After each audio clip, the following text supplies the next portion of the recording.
This is the Ielts listening test. You will hear a number of different recordings, and you will have to answer questions on what you hear. There will be time for you to read the instructions and questions, and you will have a chance to check your work. All the recordings will be played once only. The test is in 4 parts.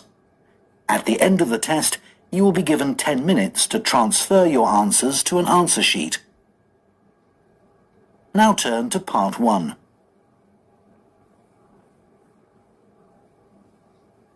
Part 1. You will hear a woman from a job agency giving information to a man about work in a chain of restaurants.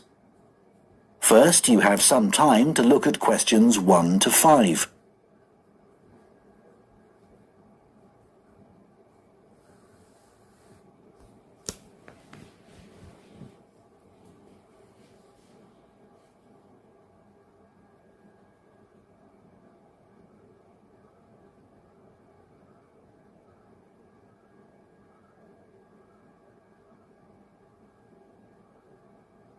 Now listen carefully and answer questions 1 to 5.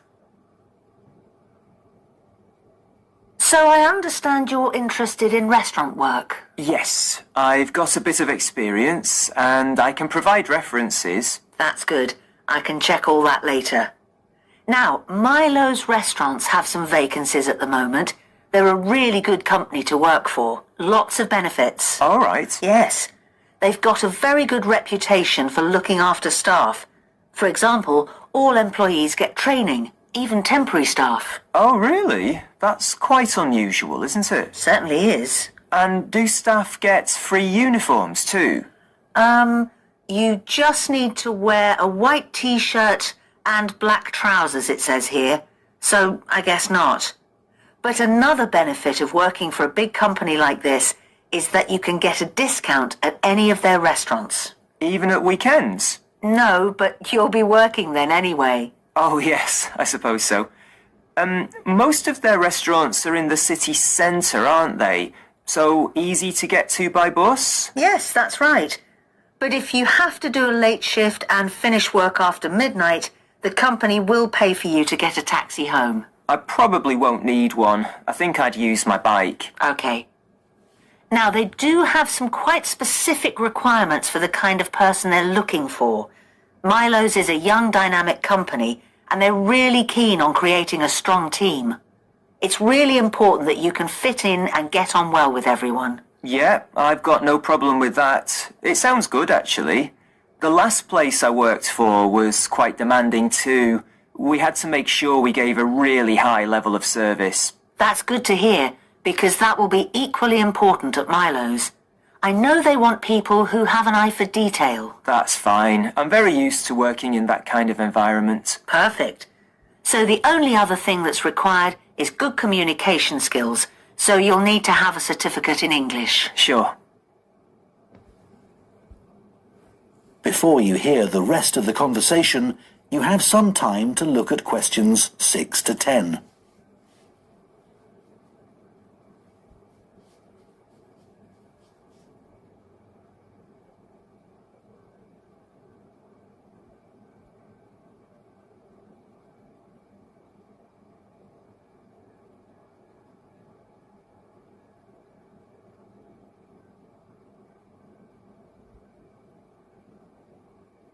Now listen and answer questions 6 to 10.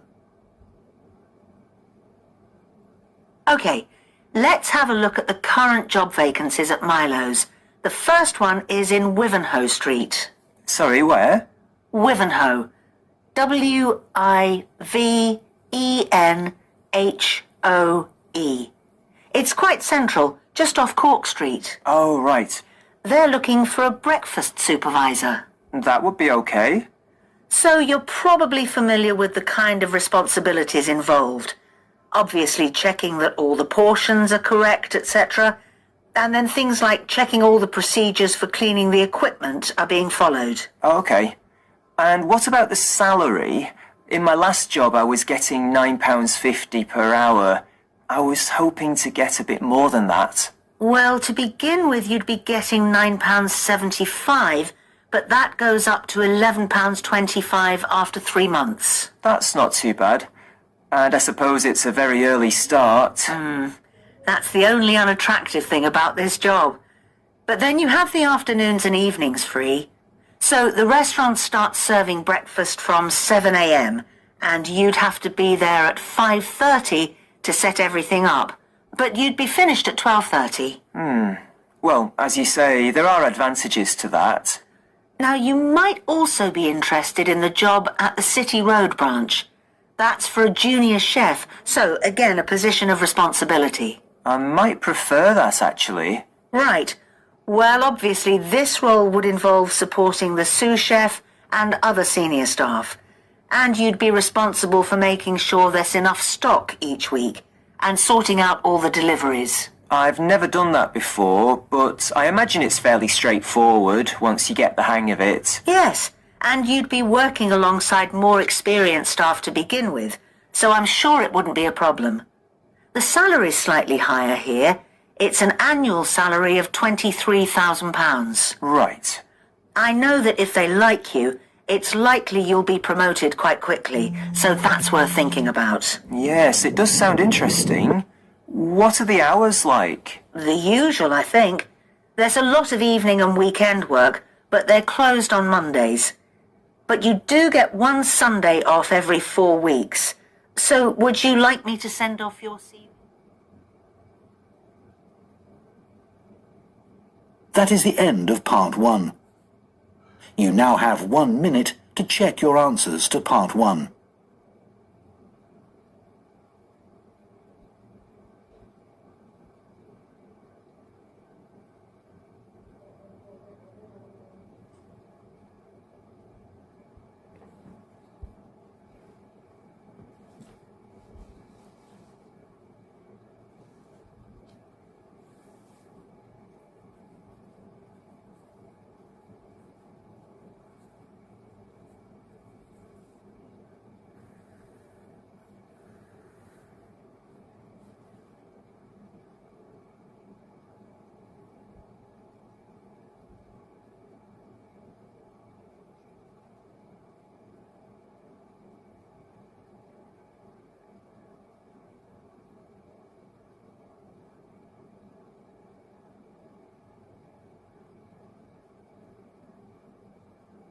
Part 2. You will hear a talk to members of the public about plans for a new housing development near a town called Nunston.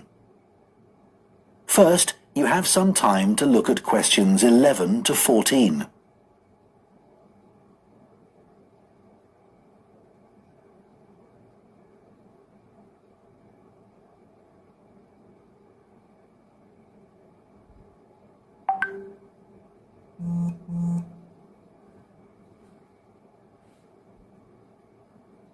Now listen carefully and answer questions 11 to 14. Hello everyone. It's good to see that so many members of the public have shown up for our presentation on the new housing development planned on the outskirts of Nunston. I'm Mark Reynolds and I'm Communications Manager at the development. I'll start by giving you a brief overview of our plans for the development. So, one thing I'm sure you'll want to know is why we've selected this particular site for a housing development. At present, it's being used for farming, like much of the land around Nunston. But because of the new industrial centre in Nunston, there's a lot of demand for housing for employees in the region, as many employees are having to commute long distances at present. Of course, there's also the fact that we have an international airport just 20 minutes drive away. But although that's certainly convenient, it wasn't one of our major criteria for choosing the site. We were more interested in the fact that there's an excellent hospital just 15 kilometres away, and a large secondary school even closer than that. One drawback to the site is that it's on quite a steep slope, But we've taken account of that in our planning, so it shouldn't be a major problem. We've had a lot of positive feedback about the plans. People like the wide variety of accommodation types and prices, and the fact that it's only a short drive to get out into the countryside from the development. We were particularly pleased that so many people liked the designs for the layout of the development, with the majority of people saying it generally made a good impression and blended in well with the natural features of the landscape, with provision made for protecting trees and wildlife on the site. Some people have mentioned that they'd like to see more facilities for cyclists, and we'll look at that, but the overall feedback has been that the design and facilities of the development make it seem a place where people of all ages can live together happily. Before you hear the rest of the talk, you have some time to look at questions 15 to 20.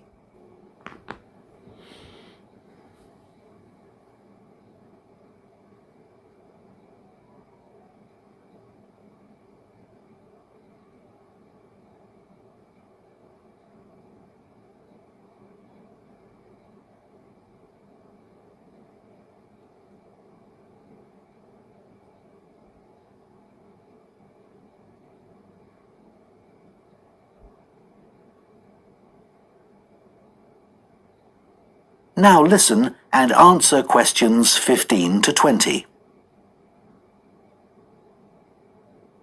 Okay, so I'll put a map of the proposed development up on the screen. You'll see it's bounded on the south side by the main road, which then goes on to Nunston. Another boundary is formed by London Road on the western side of the development. Inside the development, there'll be about 400 houses and 3 apartment blocks. There'll also be a school for children up to 11 years old. If you look at the south entrance at the bottom of the map, there's a road from there that goes right up through the development. The school will be on that road, at the corner of the second turning to the left. A large sports centre is planned with facilities for indoor and outdoor activities. This will be on the western side of the development, just below the road that branches off from London Road. There'll be a clinic where residents can go if they have any health problems. Can you see the lake towards the top of the map? The clinic will be just below this, to the right of a street of houses. There'll also be a community centre for people of all ages. On the northeast side of the development, there'll be a row of specially designed houses specifically for residents over 65, and the community centre will be adjoining this. We haven't forgotten about shopping. There'll be a supermarket between the 2 entrances to the development. We're planning to leave the 3 large trees near London Road, and it'll be just to the south of these. It's planned to have a playground for younger children. If you look at the road that goes up from the south entrance, you'll see it curves round to the left at the top, and the playground will be in that curve with nice views of the lake. Okay, so now, does anyone have any questions? That is the end of part 2. You now have 30 seconds to check your answers to part 2.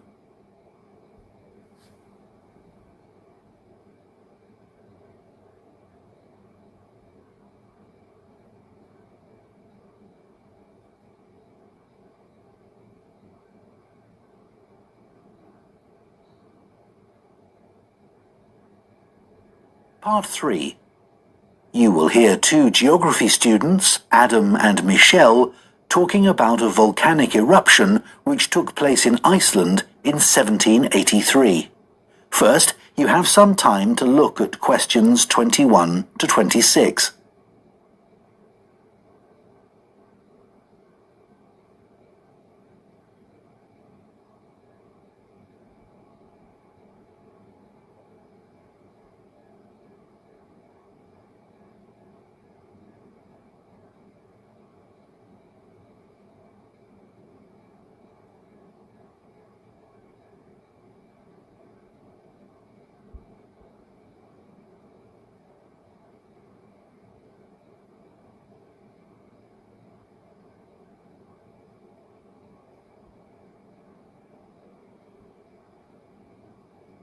Now listen carefully and answer questions 21 to 26. So, Michelle, shall we make a start on our presentation? We haven't got that much time left. No, Adam. But at least we've done all the background reading. I found it really interesting. I'd never even heard of the Laki eruption before this. Me neither. I suppose 1783 is a long time ago. But it was a huge eruption, and it had such devastating consequences. I know. It was great there were so many primary sources to look at. It really gives you a sense of how catastrophic the volcano was. People were really trying to make sense of the science for the first time. That's right. But what I found more significant was how it impacted directly and indirectly on political events, as well as having massive social and economic consequences. I know. That should be the main focus of our presentation. The observations made by people at the time were interesting, weren't they? I mean, they all gave a pretty consistent account of what happened, even if they didn't always use the same terminology. Yeah. I was surprised there were so many weather stations established by that time. So, you can see how the weather changed often by the hour. Right. Writers at the time talked about the Laki haze to describe the volcanic fog that spread across Europe. They all realised that this wasn't the sort of fog they were used to. And, of course, this was in pre-industrial times, so they hadn't experienced sulphur-smelling fog before. No, that's true. Reports from the period blamed the haze for an increase in headaches, respiratory issues and asthma attacks. And they all describe how it covered the sun and made it look a strange red colour. Must have been very weird. It's interesting that Benjamin Franklin wrote about the haze. Did you read that? He was the American ambassador in Paris at the time. Yeah. At first, no one realised that the haze was caused by the volcanic eruption in Iceland. It was Benjamin Franklin who realised that before anyone else. He's often credited with that, apparently. But a French naturalist beat him to it. I can't remember his name. I'd have to look it up. Then other naturalists had the same idea, all independently of each other. Oh, right. We should talk about the immediate impact of the eruption, which was obviously enormous, especially in Iceland, where so many people died. You'd expect that, and the fact that the volcanic ash drifted so swiftly, but not that the effects would go on for so long, or that 2 years after the eruption, strange weather events were being reported as far away as North America and North Africa. No, I found all that hard to believe too. It must have been terrible, and there was nothing anyone could do about it, even if they knew the ash cloud was coming in their direction. Before you hear the rest of the discussion, you have some time to look at questions 27 to 30.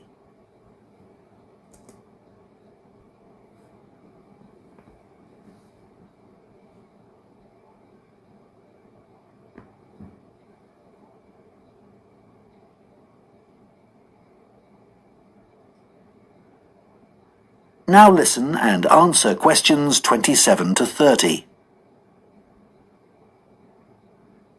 We should run through some of the terrible consequences of the eruption experienced in different countries.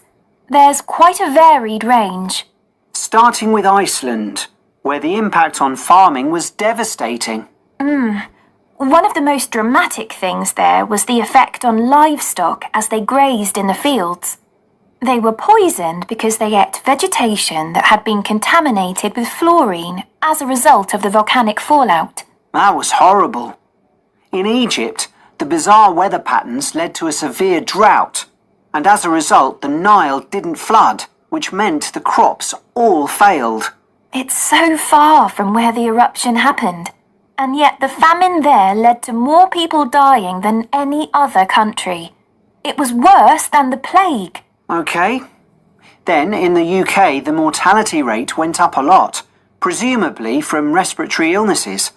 According to one report, it was about double the usual number and included an unusually high percentage of people under the age of 25. I think people will be surprised to hear that the weather in the USA was badly affected too. George Washington even makes a note in his diary that they were snowbound until March in Virginia.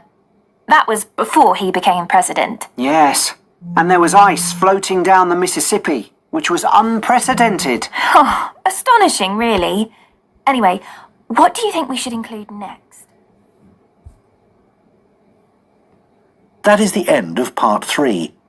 You now have 30 seconds to check your answers to part 3. Part 4. You will hear a student on a fashion design course giving a talk about the history of pockets. First, you have some time to look at questions 31 to 40.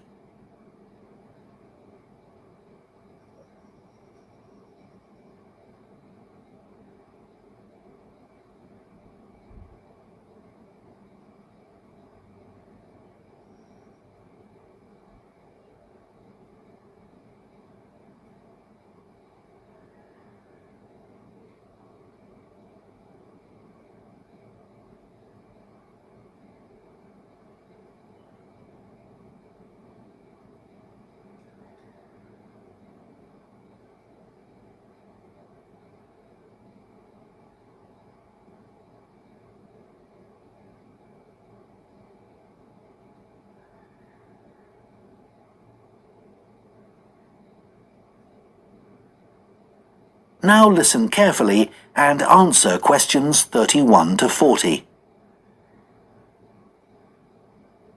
Good morning. Now, we've been asked to choose an aspect of European clothing or fashion and to talk about its development over time. I decided to focus on a rather small area of clothing, and that's pockets. I chose pockets for 2 reasons, really.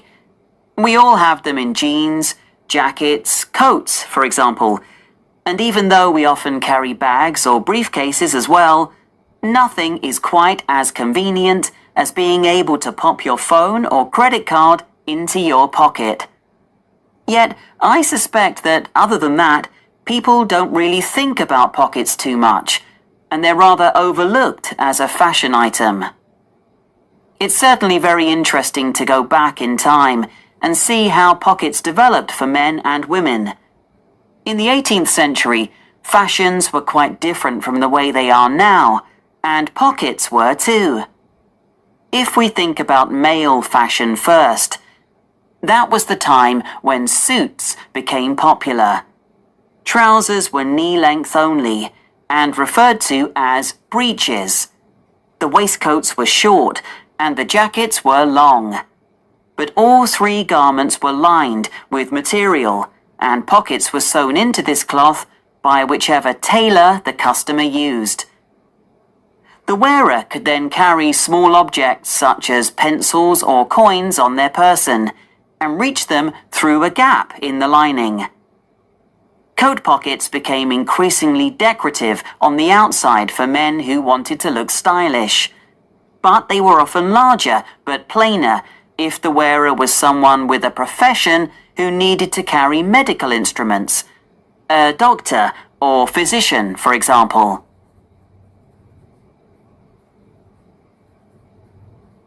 The development of women's pockets was a little different. For one thing, they weren't nearly as visible or as easy to reach as men's. In the 18th and 19th centuries, women carried numerous possessions on their person, and some of these could be worth a lot of money. Women were more vulnerable to theft, and wealthy women, in particular, worried constantly about pickpockets. So, what they did was to have a pair of pockets made that were tied together with string. The pockets were made of fabric, which might be recycled cloth if the wearer had little money, or something more expensive, such as linen, sometimes featuring very delicate embroidery.